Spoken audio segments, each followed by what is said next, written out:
नमस्कार, मैं हूं सुधांशु रंजन और आप देख रहे हैं news Bharat live. News Bharat live आज चिकित्सीय परामर्श पे आई हुई है क्योंकि कोविड का लहर चल रहा है, तीसरा फेज है और ब्लैक फंगस है।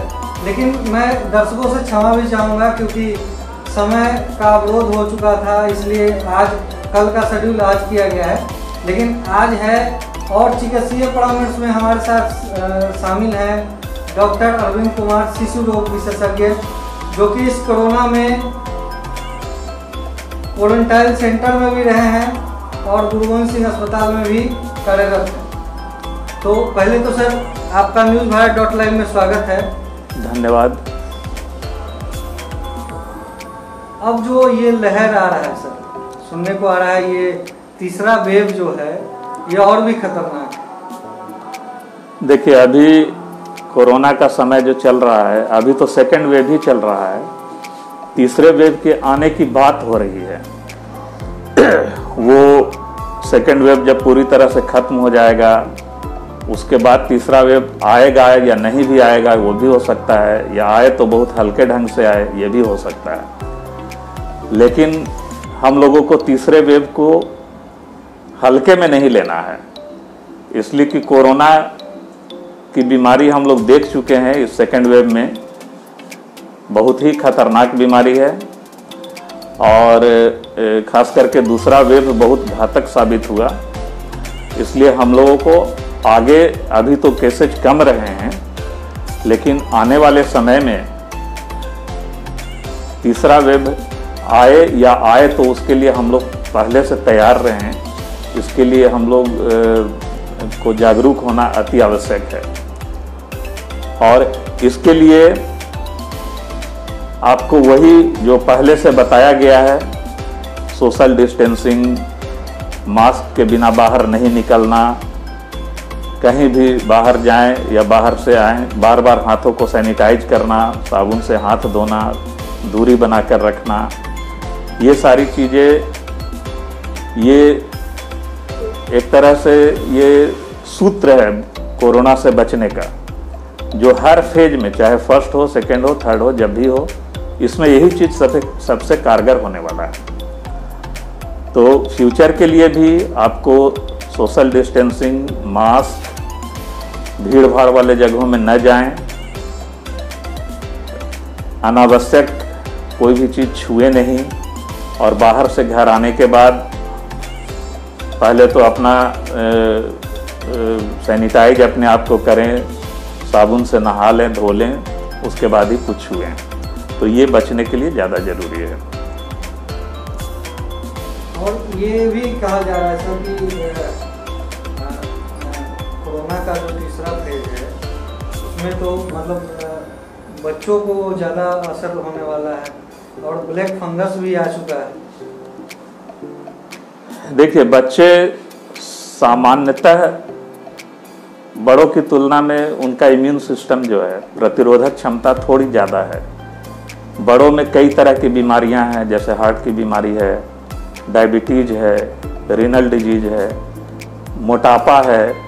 तो ये सब फैक्टर्स हैं जो कि आपकी रोग प्रतिरोधक क्षमता, इम्यूनिटी को कम करते हैं।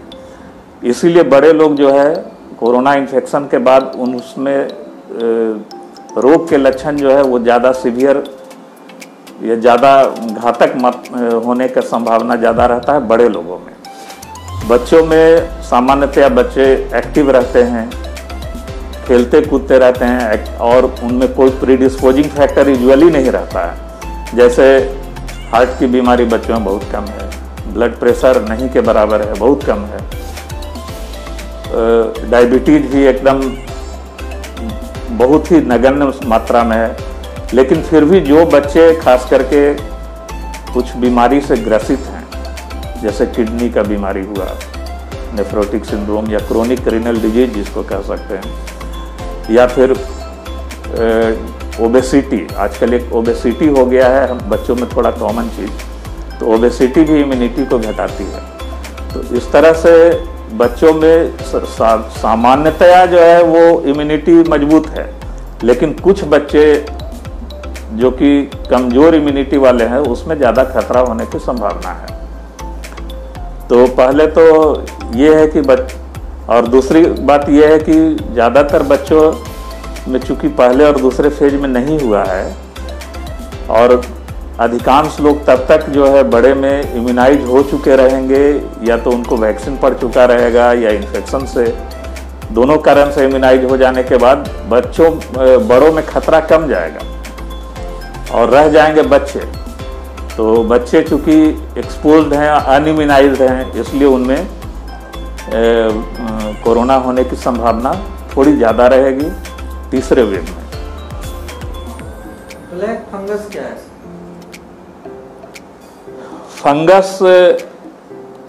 फंगस एक्चुअली जैसे आप वायरस है, बैक्टीरिया है, उसी तरह से फंगस भी होता है।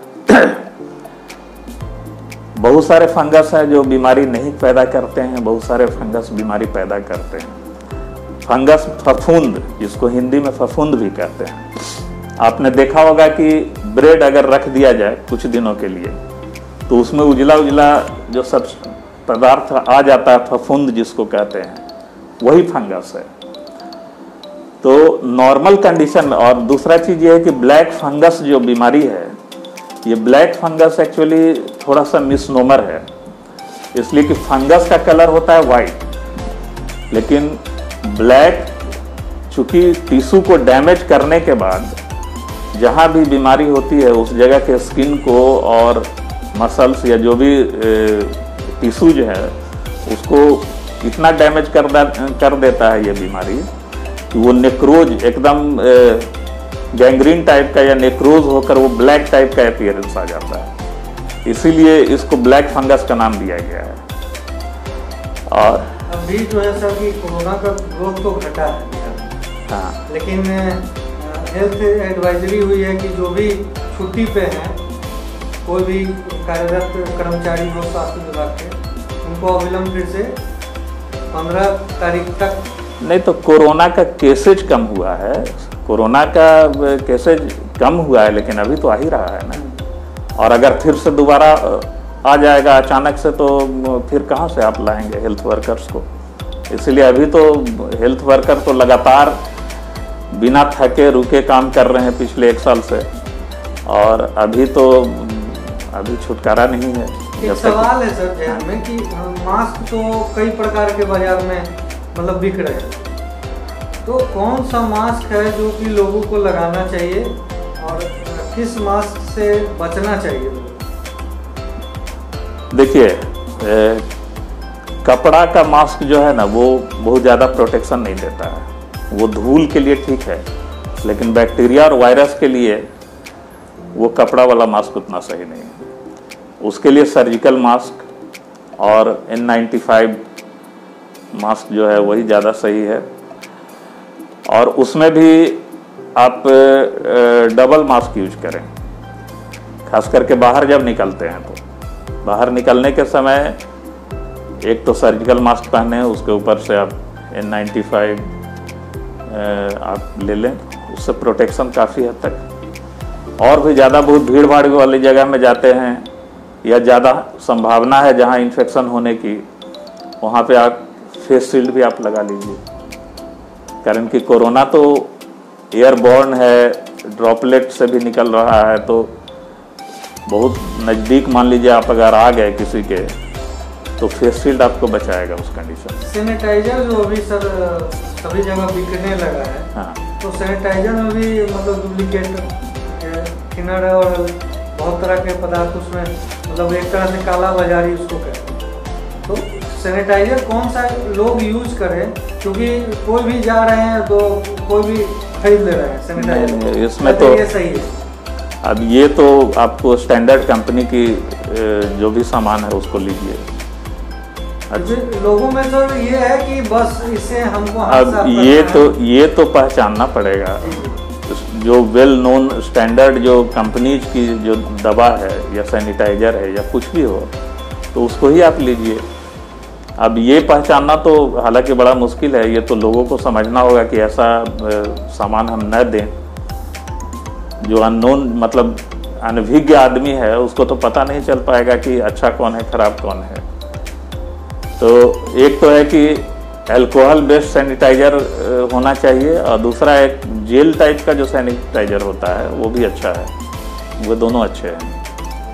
अभी जैसे कोविड का दूसरा लहर था सर, इसमें देखा गया कि रेमडेसिविर जो आपका एंटीबायोटिक सुई, हाँ। और दूसरा की ऑक्सीजन की कमी, ये सर एक बैग, मतलब ये लहर जो उठा, और अभी फिर एक बैग देखा गया कि ऑक्सीजन की मात्रा अब सभी हॉस्पिटल में पहुंच गई है, ऑक्सीजन अब खेप खत्म हो गया, मतलब 10-12 दिन का। अब जो है उस समय चूंकि पीक था, अचानक से बीमारी, बहुत ज़्यादा बीमार अचानक से एक साथ आ गए, तो उसमें कभी कभी कमी हो सकती है, कोई बहुत बड़ी बात नहीं है। रेमडेसिविर का तो अब WHO ने भी रिकमेंडेशन ख़त्म कर दिया है, इसलिए रेमडेसिविर वाली बात तो अब रही नहीं। और ऑक्सीजन तो अब पर्याप्त मात्रा में सब जगह अवेलेबल है, सारे जगह ऑक्सीजन सिलेंडर्स, कंसंट्रेटर्स, मतलब अब ऑक्सीजन की तो कमी है ही नहीं कहीं।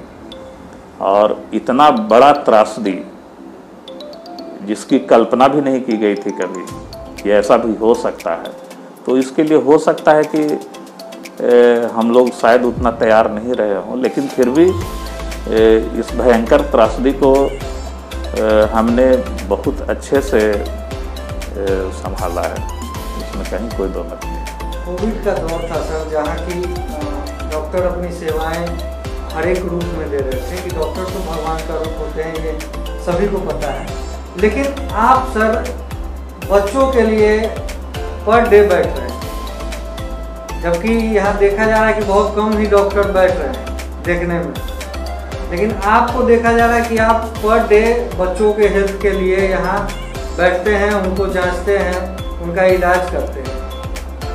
नहीं तो प्रोटेक्शन लेकर आप तो देख ही सकते हैं, अपने आप को बचाते हुए अपने आप को भी बचाना है, और जो बीमार हैं उनकी सेवा भी करनी है, तो अपने आप को बचाते हुए सेवा करनी है, जो कर रहे हैं।